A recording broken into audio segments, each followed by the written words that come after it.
आरती और पुष्पेंद्र दोनों अपनी तीनों बेटियों के साथ बहुत खुश थे। पुष्पेंद्र गांव में खेतीबाड़ी करता था। उसका सपना था कि उसकी तीनों बेटियां पढ़ लिख कर अपने पैरों पर खड़ी हों। तीनों बहनें रचना, हिमानी और हर्षा पढ़ने में बहुत ही होशियार थीं। एक दिन मौसम बहुत खराब हो गया, बादल कड़क रहे थे। तभी छोटी बेटी हर्षा आकर आरती की गोद में चढ़ गई और बोली, मम्मा, बाहर देखो, कितने जोर से बिजली कड़क रही है। मुझे मुझे इससे बहुत डर लग रहा है। आरती ने समझाते हुए कहा, बेटा बिजली से क्या डरना, जानती हो जब बादल आपस में टकरा जाते हैं तो ऐसे ही कड़कने की आवाज आती है। ये सब सुनकर बड़ी बेटी रचना बोली, मम्मी, स्कूल में तो बच्चे कहते हैं कि जब बिजली किसी पर गिर जाती है तो मर जाते हैं। मम्मी, अगर हम पर बिजली गिर गई तो क्या हम भी मर जाएंगे? ऐसे मत बोलो मेरी बच्ची, तुम्हें छूने से पहले मौत मुझे ले जाए। मम्मी, आपको कभी कुछ नहीं होगा। और अगर हो भी गया तो तुम हो ना अपनी छोटी बहनों और अपने पापा को संभालने के लिए। अरे तुम्हारी बातें खत्म हो गई हो तो कुछ खाने को भी बना लो भाग्यवान। इतना सुहावना मौसम हो रहा है और तुम लोग ऐसा गंभीर माहौल बनाए बैठे। अरे ऐसे में तो कुछ पकौड़े सकोड़े हो जाएं। पापा, आपने तो मेरे मन की बात कह दी।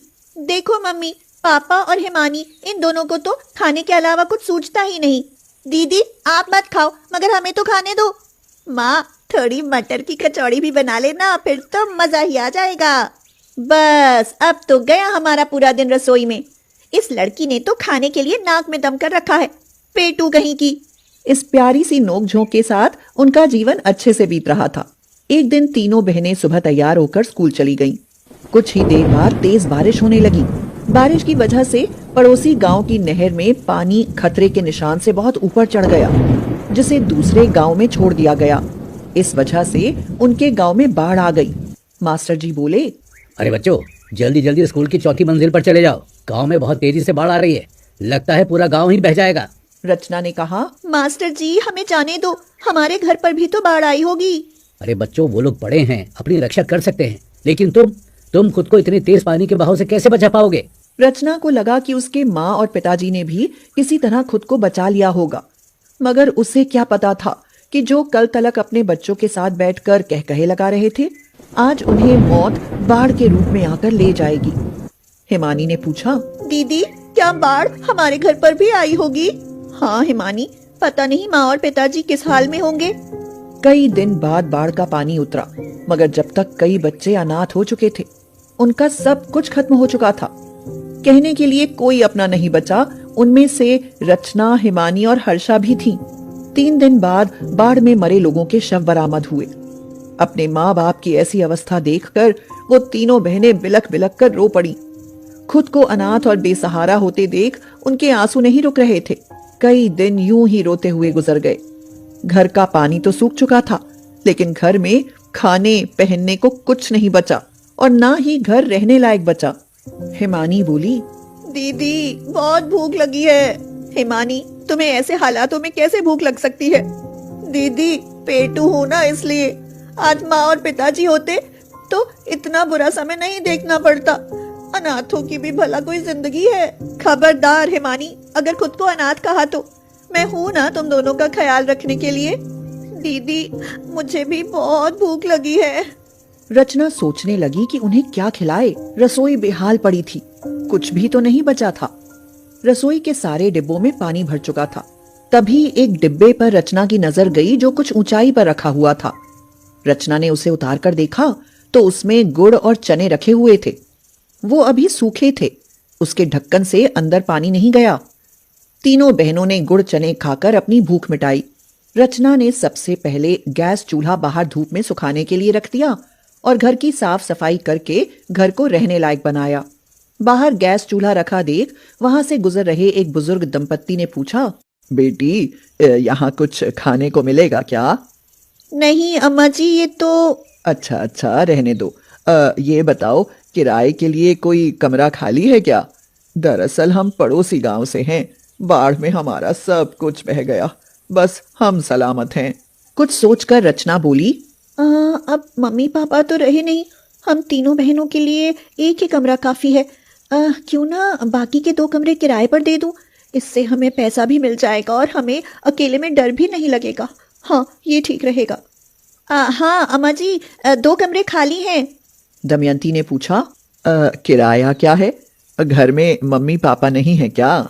ये सुनकर रचना की आंखें भर आईं। वह बोली, हमारे मम्मी पापा 8 दिन पहले बाढ़ में मर गए। दमयंती दयालु थी। ये सुनकर उसको दया आ गई। वह अपने पति रघुवीर से बोली, 2-2 हजार से 2 कमरे के 4,000 रुपए बनते हैं, दे दो लड़की को। बेटी, हम अभी से रहना शुरू कर देते हैं, और तुम हमें अगर दोनों समय का खाना भी दे दो तो 2,000 रुपए और ले लेना। रचना को ऐसा लगा जैसे डूबते हुए को तिनके का सहारा मिल गया हो। इतने पैसे कम थे या ज्यादा ये तो नहीं पता, मगर रचना ने हाँ में गर्दन हिला दी। फिर क्या था, रचना जल्दी से रसोई का सामान खरीद लाई। उसने खाना बनाया और सबको परोस दिया। दमयंती ने कहा, बड़ा स्वादिष्ट खाना है, जरूर तुम्हारी माँ ने बनाना सिखाया होगा। वो गैस चूल्हा बाहर ही रखा रहने दो और खाना बनाकर बेचना शुरू कर दो। बहुत स्वाद है तुम्हारे हाथों में, इससे तुम्हें आमदनी भी होगी। अम्मा जी, स्कूल छूट जाएगा और फिर इतने पैसे कहाँ से आएंगे? अभी हमारे पास इतने पैसे नहीं हैं। बिना फीस के तो स्कूल में मास्टर भी नहीं पढ़ाएगा बेटा। 2 महीने का एडवांस हम दे देते हैं। दोपहर तक स्कूल और स्कूल के बाद खाना। तुम 3 बहनें हो, सब बड़े आराम से कर पाओगी। सोच लो, इस दुनिया में बिना पैसे के कुछ भी नहीं होगा। हाँ, तुम्हारा इस दुनिया में कोई नहीं है, इसीलिए तुम तीनों का आत्मनिर्भर होना बहुत जरूरी है। हाँ दीदी, अम्मा जी सही कह रही हैं। पैसे होंगे तभी तो कुछ खाने के लिए आएगा। हम तीनों बहनें मिलकर क्यों ना एक ढाबा खोल लें, फिर तो हम रोज अच्छा अच्छा खाना खाया करेंगे। हिमानी, अब तुम अच्छी अच्छी डिश बनाने के बारे में सोचो। हम जल्दी ही अपना छोटा सा ढाबा खोलेंगे। दीदी, वैसे हम खाने में बनाएंगे क्या? छोले चावल और नान के साथ पनीर या कोई सूखी सब्जी। अब सुबह में तीनों बहनें स्कूल जाती और दोपहर में खाना बनाकर बेचती। हर्षा कहने लगी, दीदी, हमारे ढाबे पर तो अभी बहुत कम लोग आते हैं। हर्षा, थोड़े से शुरुआत तो हुई, वरना इतनी भी उम्मीद न थी। अभी थोड़े लोग आते हैं, कुछ दिनों बाद ज्यादा भी आएंगे।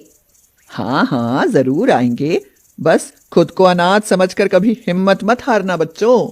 उन तीनों बहनों ने हिम्मत नहीं हारी और एक दिन 3 अनाथ बेटियों का ढाबा एक मशहूर ढाबा बन गया। तीनों बहनों ने बहुत सी खाना बनाने की प्रतियोगिताओं में भाग लिया और शेफ बन गई, जिसकी वजह से उनके खाने और ढाबे की प्रसिद्धि पूरे देश भर में फैल गई। माँ बाप नहीं थे, लेकिन उनकी अनाथ बेटियां अपने ढाबे से एक बहुत बड़ा नाम कमा चुकी थीं। हर्षा बोली, दीदी, अब तो हमें एक बड़ा सा होटल खोल लेना चाहिए। तो रचना ने कहा, हाँ हर्षा, लेकिन उस होटल को हम नहीं, शेफ संभालेंगे। हमारे लिए हमारा ये ढाबा ही हमारी धरोहर है। बेटी, आज तुम आत्मनिर्भर हो, ये देखकर मुझे बहुत खुशी है। अम्मा जी, अगर आप न होती तो हमें सही राह कौन दिखाता? आप ही हमारी शक्ति हैं। दमयंती ने उन्हें आशीर्वाद देते हुए कहा, भगवान करे तुम तीनों बेटियों का ढाबा खूब तरक्की करे। हाँ।